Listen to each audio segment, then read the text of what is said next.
Hey, Dr. Gomez and anyone else watching this. I'll let you know when I jump right into the lesson, but this is the second part of the five-part lessons that we're doing for the small moment narrative.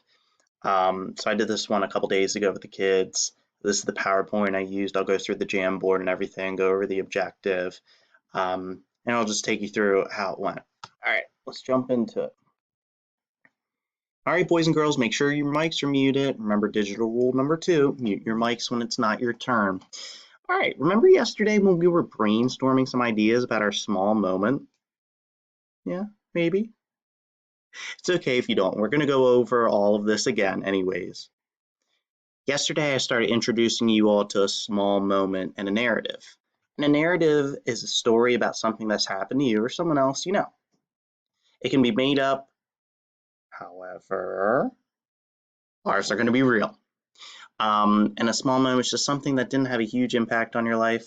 Maybe you tripped and fell, scraped your knee, or found a penny, you played tag with a friend, or getting an ice cream, and it's not a birthday, Christmas, passing a big test. Luckily, we got rid of those ideas last time when we were brainstorming. And if you remember, I showed you this story about the young boy jumping into the pool.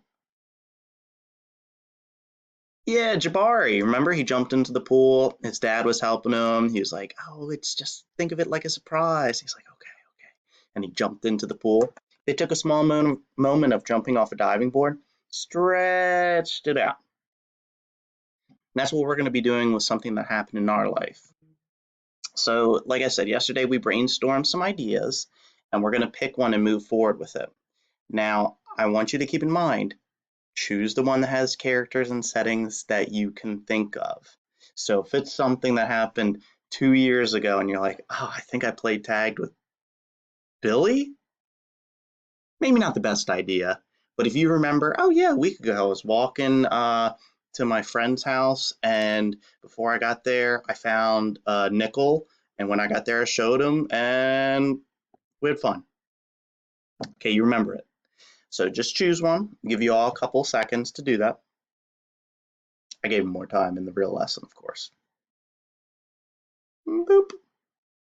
All right, and today's objective, I will be able to identify the setting and characters for my narrative text. Why do you think I made setting and characters bold?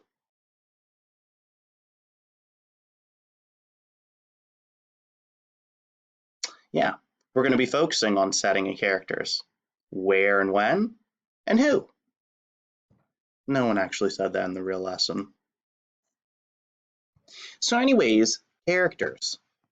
I found this neat little picture for us so we can get a good mental image of it. Animals, made up things, princess, queens, just regular people, fairies. Hopefully ours is just mainly going to contain regular people, maybe a pet here and there. But in Jabari Jumps, the characters were, remember, Jabari, his dad, and we said there were other people there, but they just didn't say anything or do anything, so they were just background characters, the other people at the pool. And in the small moment, I decided to choose me and my brother going to the ice cream store, my brother, the cashier, and me. There were people driving on the road, but they were in the background. What about yours? Anyone want to turn their mics on and share? Neat. Same thing with the setting. Well, I guess not same thing with the setting. This one's actually totally different. But in Jabari Jumps, the setting was daytime and they were at the pool. Now this one was a little bit trickier because remember, it never said like, oh, it was morning when we pulled up to the pool. You just had to use the pictures to be able to figure out, oh, well, the sun's out. You normally swim in the daytime. Yeah, it was daytime, and it was probably summer too. Now, we also knew it was at the pool because of the pictures, and it said that. But my small moment, the setting was after lunch and at the ice cream place. How about yours?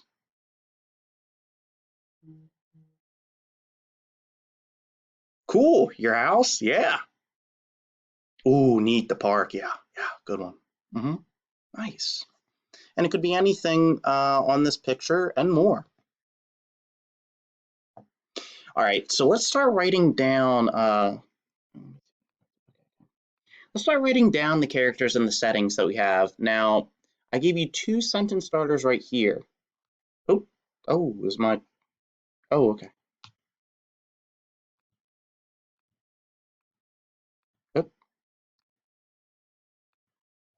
And I put the pictures on this slide too, so we don't forget. Remember, characters have a part in the story, and the setting is a time and place. So the characters in my story are blank, blank, blank, and it could just be one. It could just be you. But for me, it was my brother. Yeah, I'll just stick to writing on the Jamboard instead.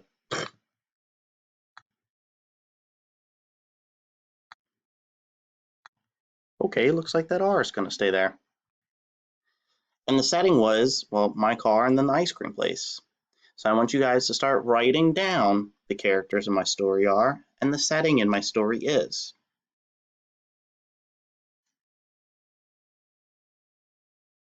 And normally I would give them some time and I would also show them. So I'm going to X out of all this. If, oh, no, discard all them. Okay, I got rid of the R. So then I would go to a Jamboard somewhere I could write a little bit better. So I just booted up a new one just so I could show you all. All right, boys and girls, so I'll show you how we could write Jabari Jumps and mine. And actually, you know what? I'm gonna use a brighter color so everyone can see this. In Jabari Jumps, the characters were Jabari,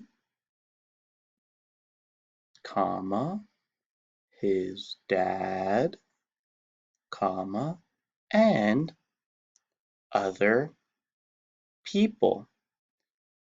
And remember, we don't know their names. You don't have to include the other people if, maybe you saw someone walking a dog. You don't have to include them.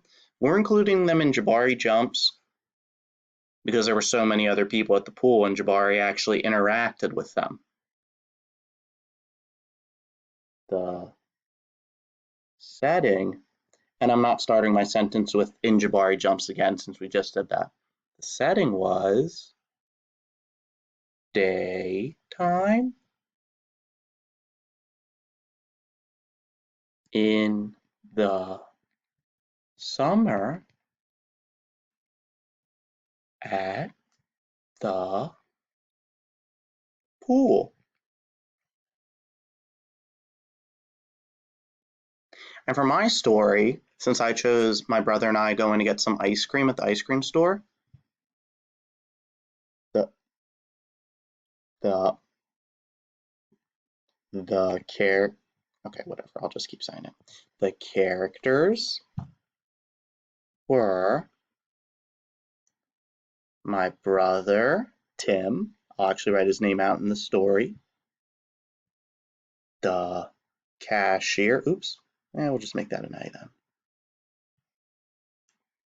And me.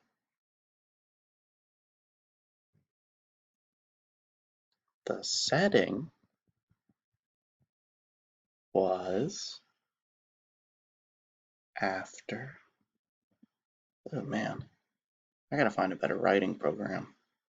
Oof, geez, I'm struggling. I'm using like the tip of, it's like one of those touchscreen tip pens. For lunch at the ice cream store. Just like that. Now, some words that you can use to start your sentences, since we're probably going to be introducing this in the beginning, first. That's always a good way to start, by letting the audience know, hey, first, this is what happened. So-and-so and I were here.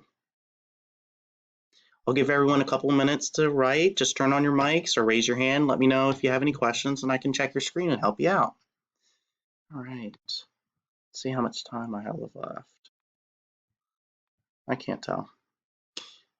And basically what I would do is I would just check on everyone, and then we would go back, and when we're all done, we would revisit the objective and be like, hey, so how do we do? Did we do okay with this today? Were we able to identify the setting and characters? Yeah, how do we know? Because we literally wrote it down and said it. Easy. Good job, guys. Woo!